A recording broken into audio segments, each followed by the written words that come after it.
G'day, I've just strained up a couple of top wires to go over the top of my 900 mesh. My 900 mesh already has its save wire on, but the thing is with 900 mesh it's never quite high enough to stop your sheep or goats from trying to jump over the top if they're that way inclined. So we typically tend to run two plain wires these days above it, and they're handily spaced by these star pickets or steel posts that you can see further down the fence line here. So today I want to talk about how I tie those fence posts to the wire. There's two schools of thought, and I want to go through why I think tying onto the post after you've strained up is the way to go. And hey, if you like this video, can you do me a favour? Can you press that little red button down there? It doesn't cost you anything. Just press the subscribe button. It really helps out the channel.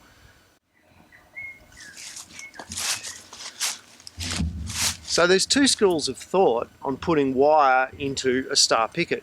The first school of thought is strain your wire out first, bring it up and clip it onto the post on the outside. The second school of thought, which I see done sometimes, is when people actually, when they're running the wire out, they actually put the wire they're going to strain through the posts. Now, which one's better? Well, I've got an opinion on this, and it's for a reason. I think this is an absolute mistake. There's two reasons for that. The first is the wire can rattle around in the post for years and wear off the protective outer layer, the protective coating around it, and weaken the wire. It's also a pinch point. If an animal pushes hard enough on that, you can get a kink in the wire. The third reason why I don't like it is if you're putting this out on a fence that goes down and up and down and up, and you're straining it up, it's going to stick in the posts like this and you're not going to get a solid strain on the wire. You want your wire to be relatively free running when you put strain on it. So my preference is to run the wire out, strain it up, and then hook it onto the post later on. And in this case, I'm going to use a fence twitcher.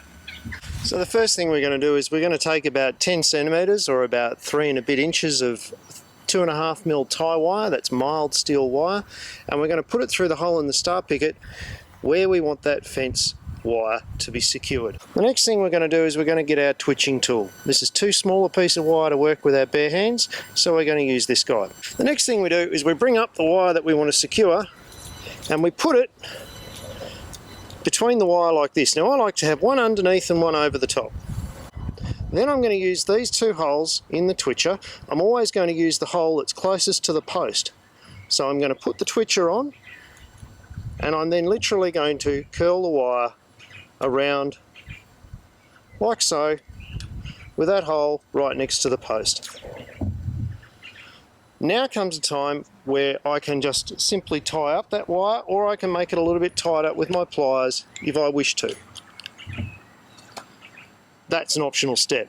We're going to use the hole closest to the post. This time, because we're going over the top, we're going to go underneath.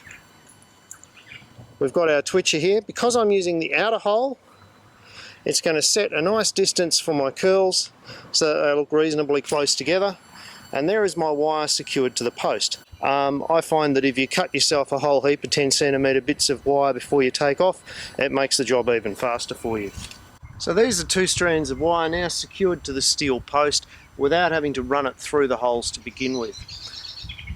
I think that's probably the best and neatest way of doing a fence. It also means if I want to adjust these wires, take them off, do whatever, all I have to do is cut these little bits of wire and it comes straight off the post. I don't have to take the post out of the ground. I don't have to roll the wire out of the posts to work on the fence. Now let's go into the shed and make ourselves a twitching tool instead of spending $5 at the hardware store. Okay, so let's make a single hole twitcher because that's the sort of scrap material that I have lying around at the moment. I have some 12mm steel. So we'll grab our piece of 12mm rod, and the first thing we're going to do is obviously punch where we want a hole to be. Now I want this hole to be pretty much at the end, equally distant from both sides of the twitcher.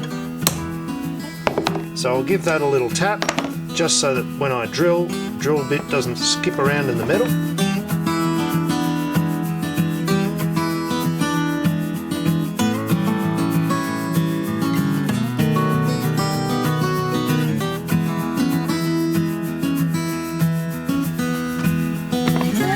Now that we've got that drilled through, what we need to do is bend it. I don't like to bend cold steel. because I find that it actually loses its strength. So I'm just going to heat this up until it's cherry red.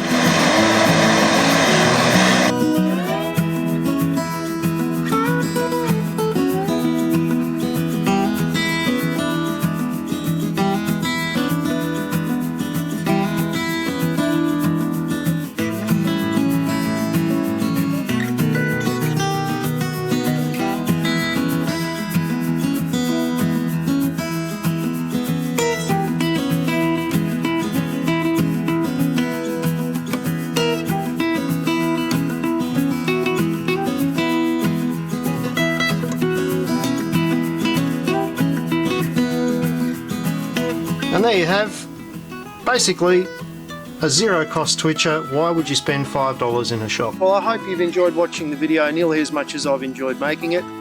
I hope that your fences improve as a result of it, and that you save a bit of money on buying tools that you could otherwise make yourself. If you enjoyed this video, please do hit the red subscribe button down below. I'll see you again. Hopefully I'll make another video that you enjoy, and have a great day. See ya.